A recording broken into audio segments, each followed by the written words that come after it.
शुभ प्रभात। 22 जनवरी 2024 के बाद आने वाले 10 वर्षों में देश एकदम बदली बदली स्थिति में नजर आएगा। और किन चीजों में बदला बदला नजर आएगा, क्योंकि पिछले 500 वर्षों में जिस प्रकार देश का ह्रास हुआ है, वो जो ह्रास है वो बहुत अद्भुत है। लेकिन कहते हैं ना कि सूर्य अभी दक्षिणायन जा रहा है, एक तिथि आती है जिससे सूर्य उत्तरायण होता है, वो मकर संक्रांति का दिन होता है। यह 22 जनवरी 2024 भारत के लिए मकर संक्रांति का कारण बनेगी। क्यों? उस समय पर भारत की नाभि फिर से स्थापित होगी। भारत के जन जन में रहने वाले प्राण रूपी भगवान राम अपने स्थान पर फिर से स्थापित होंगे, तो जो हिली हुई अवस्था थी वो फिर से शांत होने जाएगी। तो मैं अब ये बात करता हूं कि पिछले 500 वर्षों में जब राम का मंदिर टूटा, उसके बाद भारत के अंदर जो भूचाल आए वो अद्भुत भूचाल आए जिसने भारत को हिला दिया। उनमें जो संकट आए, मैं उनकी बात नहीं कर रहा हूं अभी। जिस प्रकार से जलियांवाला कांड भी उसी के अंदर हुआ, देश गुलाम भी उसी के अंदर हुआ, यानी कितने भयंकर संकट इस देश ने झेले। पर कुछ बिंदुओं में जिनके आधार पर आने वाले दिनों में परिवर्तन होगा, उन विषयों की बात मैं कर रहा हूं। उसमें शिक्षा, स्वास्थ्य, न्याय, समाज व्यवस्था, धर्म, दंड नीति, इन सब के अंदर राजनीति, विदेश नीति, इन सब में बहुत बड़ा परिवर्तन केवल 10 वर्ष में हो जाएगा। और जिस प्रकार की लोग बात करते हैं कि 2045 में देश, और जिसको हम बोलते हैं ना कि आत्मनिर्भर देश हो जाएगा, एक है प्रगतिशील और दूसरा हो गया विकासशील और विकसित। तो कहते हैं 2045 में विकसित हो जाएगा। ये जो कहना वाला शब्द है, ये शब्द अपने आप में झूठ हो जाएगा जब अगले केवल 10 वर्षों में ही देश विकसित हो जाएगा। सोच की आवश्यकता होती है। देश तो विकसित था ही, केवल सोच की आवश्यकता है, दुनिया की सोच की आवश्यकता है, जो आने वाले 10 वर्षों में दुनिया की सोच बदल जाएगी। इस 22 जनवरी से जो परिवर्तन आएगा, शिक्षा क्या थी, क्या हो गई। वास्तव में तो शिक्षा चरित्र निर्माण का कारण होती है। शिक्षा मतलब एक व्यक्ति शिक्षित है, सुशिक्षित है, मतलब चरित्र निर्माण का मतलब होता है शिक्षा होना। प्रगतिशील होने का मतलब, उन्नत होने का मतलब होता है शिक्षा होना। लेकिन शिक्षा चरित्रहीन हो गई। जो बच्चा पढ़ने के लिए गया उसको चरित्रहीनता ही शिक्षा के अंदर अधिक नजर आई। उसका अल्टीमेटली चरित्र बना नहीं। भारत की आज की शिक्षा ने चरित्र को केवल बिगाड़ा। उसके भारत के व्यक्तिगत चरित्र को भी बिगाड़ा, उसके सामाजिक चरित्र को भी बिगाड़ा। लोगों के साथ व्यवहार करने का तरीका स्कूल में जाने के बाद बिगड़ जाता है। अगर जो व्यक्ति नहीं पढ़ा, जो स्कूल नहीं गया, वो ज्यादा तमीज का है। जो स्कूल गया उसमें से बड़ा परसेंटेज बदतमीजी हो जाती है। तो चरित्र। दूसरा है आत्मविश्वास का कारण बननी चाहिए शिक्षा, लेकिन भारत की शिक्षा आत्मग्लानि का कारण बनी। आत्मग्लानि मतलब कैसे? अपने देश के प्रति आत्मग्लानि, अपने संस्कारों के प्रति आत्मग्लानि, अपने पूर्वजों के प्रति आत्मग्लानि, अपनी परंपराएं हैं उनके प्रति आत्मग्लानि। जैसे आजकल देखते हैं ना व्हाट्सएप पर कि जय श्री राम एक बच्चे ने बोल दिया तो स्कूल से निकाल दिया। पीछे ऐसा सारा हो रहा था ना। बच्चे ने जाकर जय श्री कृष्णा बोल दिया तो टीचर ने कहा तुम्हारे माँ बाप को तमीज नहीं है, गुड मॉर्निंग बोलते हैं, गुड इवनिंग बोलते हैं, है ना। और क्रिसमस का दिन आया तो अभी बच्चे ने कहा नहीं मैं सेंटा बन के नहीं जाऊंगा, ऐसा करके। तो टीचर ने डांट लगाई, पेरेंट्स को बुला लिया। वो पेरेंट्स जाकर कहता है मैडम आपने कभी मेरी बेटी को झांसी की रानी बनाया? आपने मेरी बेटी को सीता बनाने के लिए बोला? वो तो आपने नहीं बोला, सेंटा बनकर ये बोल दिया। मतलब आत्मग्लानि, शिक्षक में आत्मग्लानि हो गई। तो शिक्षा जो आत्मविश्वास को पैदा करने वाली थी, वो शिक्षा आत्मग्लानि की तरफ चली गई। जो शिक्षा सेवा का कारण बनने वाली थी, वो शिक्षा व्यापार का कारण बन गई। आज आपके घर में अगर 1.5 लाख, 2 लाख, 3 लाख रुपए है तो केजी में अपने बच्चे को किसी स्कूल में एडमिशन दे सकते हो। अगर नहीं है तो वही बेचारा गया गुजरा, जहां सरकारी स्कूल के लोग सरकारी स्कूल में वही जाएगा जो सबसे गरीब है, सबसे बेचारा कहीं जा नहीं सकता था, इसीलिए मरा गिरा सरकारी स्कूल में जाएगा। मतलब वो क्या है, एक तरह से डस्टबिन है सरकारी स्कूल। ये स्थिति जो बन गई, जो थोड़ा भी अपने को सुसंस्कारित महसूस करता है नहीं, जो थोड़ा संपन्न महसूस करता है नहीं, वो तुरंत प्राइवेट स्कूल्स में ही देखेगा, वहीं उसको लगता है मेरे स्कूल में, और वो व्यापार है।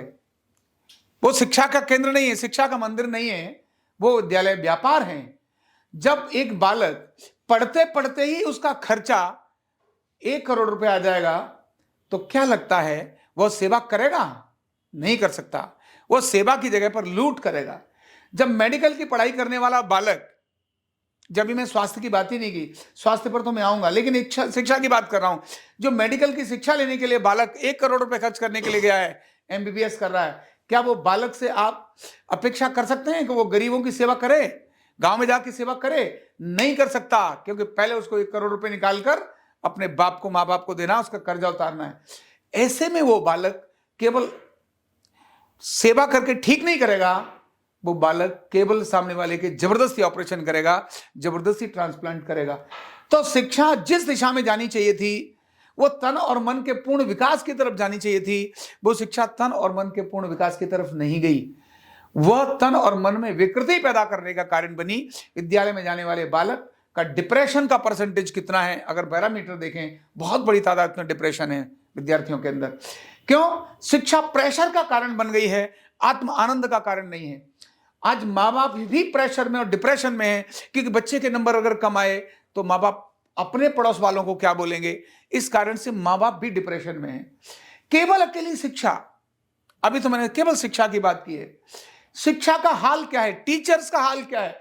टीचर्स को पूछो, शुगर, ब्लड प्रेशर, घुटना, कमर, गर्दन दर्द से पीड़ित हैं। वो विद्यार्थी भी अनेक सारी बीमारियों से पीड़ित है।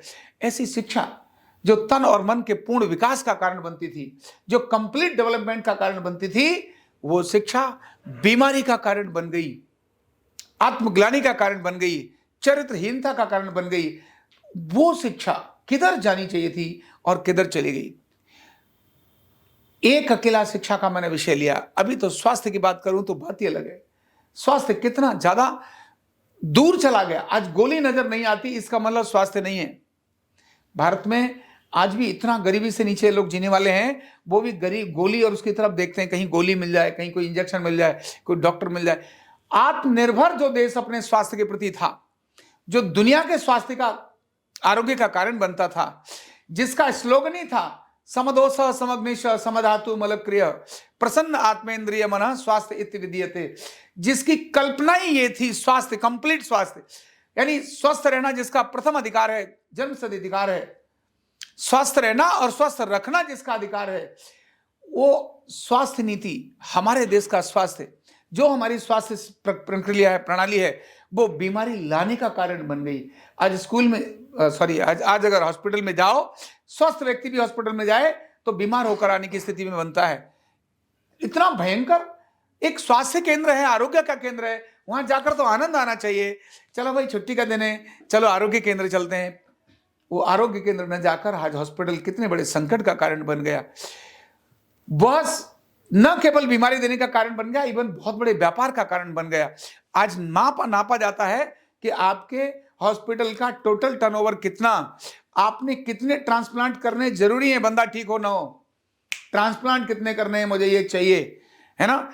नौजवान का भी आप लीवर किडनी चेंज कर सकते हो, आप नौजवान का भी चीजें चोरी कर सकते हो, घुटने के रिप्लेसमेंट की जरूरत नहीं, उनका भी रिप्लेसमेंट कर सकते हो।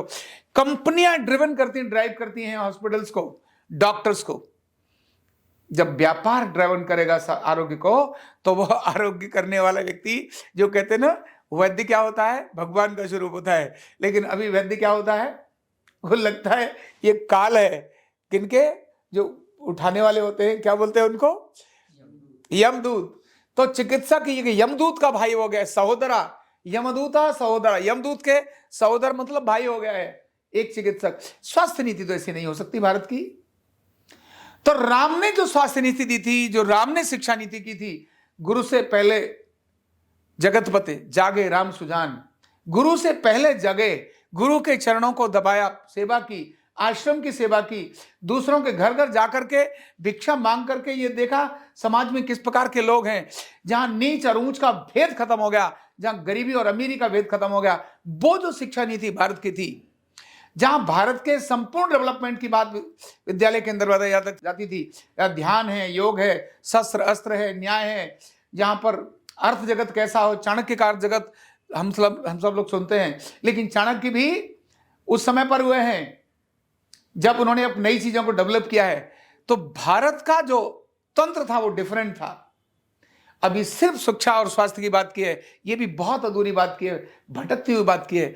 वास्तव में भारत का स्वास्थ्य, हजारों नहीं लाखों चिकित्सक भारत के अंदर हैं। गांव गांव में अपने आप में चिकित्सा का तंत्र अपने आप में बहुत अद्भुत था। बिना दवा के लोग ठीक करते थे, ऐसी परंपराएं भारत में थी। उन सब के प्रति आत्मग्लानि पैदा हो गई। पारंपरिक चिकित्सक जैसे ही कोई मोहल्ले में ठीक करता है, वो पड़ोसी लोग तो रेस्पेक्ट करते हैं, पर जो थोड़ा पढ़ा लिखा बंदा है वो कहता है नीम हकीम खतरा की जान। मानी उसके प्रति कितनी ग्लानि वाले भाव से देखता है। यह भारत की मतलब कहे ना एकदम निकृष्ट अवस्था की तरफ भारत चला गया। इसका एक बड़ा कारण था भगवान श्री राम के मंदिर का अपने स्थान से गर्भगृह का विध्वंस। इसीलिए वो इस दिशा में जा रहा था, एनर्जी डिसऑर्डर की तरफ आ गई थी।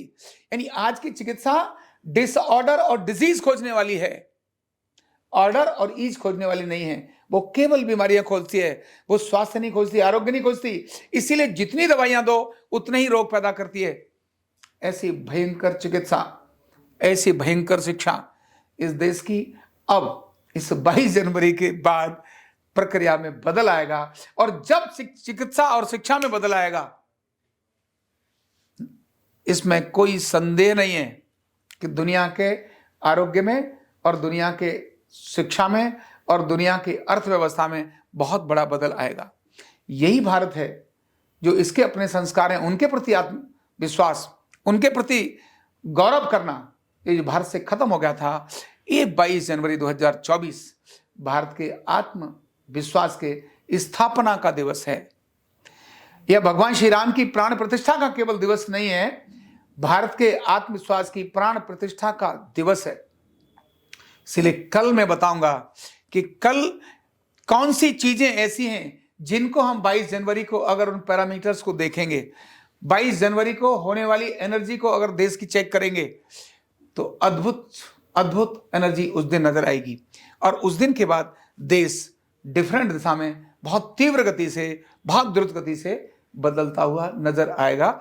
यह तो होना ही है, क्योंकि वह भारत की, वो तो मैग्नेट है ना, मैग्नेट रखोगे तो चुंबक अपने आप ही लोहे को खींचेगी। जैसे ही प्राण प्रतिष्ठा होगी, एनर्जी का संचार ऑर्डर में होगा, और जब से एनर्जी का संचार ऑर्डर में होगा तो डिसऑर्डर्स कम होंगे, ईज होना शुरू हो जाएगी। तो जब ईज होगी, जब शांति होगी तो समृद्धि होगी, जब शांति होगी तो सुख होगा, जब अशांति होगी तो दुख होगा, जब अशांति होगी तो रोग आएंगे। तो क्यों एनर्जी उस दिन चेक करने की आवश्यकता है, इस विषय पर मैं आपको कल बताऊंगा। बहुत बहुत धन्यवाद, बहुत बहुत प्रणाम। कंधा दर्द, गर्दन दर्द, कमर दर्द, गैस, एसिडिटी, माइग्रेन बहुत सारे रहते हैं, और अगर घुटनों की बीमारी आ गई तो एक एक कदम पहाड़ जैसे लगने लगता है और जिंदगी बोझ बन जाती है। बीमारी की कोई उम्र नहीं है। आरोग्य पीठ लाया है बिना दवा, बिना साइड इफेक्ट के इतनी भयंकर बीमारियों को रिवर्स करने का जबरदस्त तरीका, वेलनेस न्यूरोथेरेपी। तो देर किस बात की, अभी फोन उठाओ, कॉल करो और अपने रोगों से, अपनी बीमारियों से परमानेंट छुटकारा पाओ।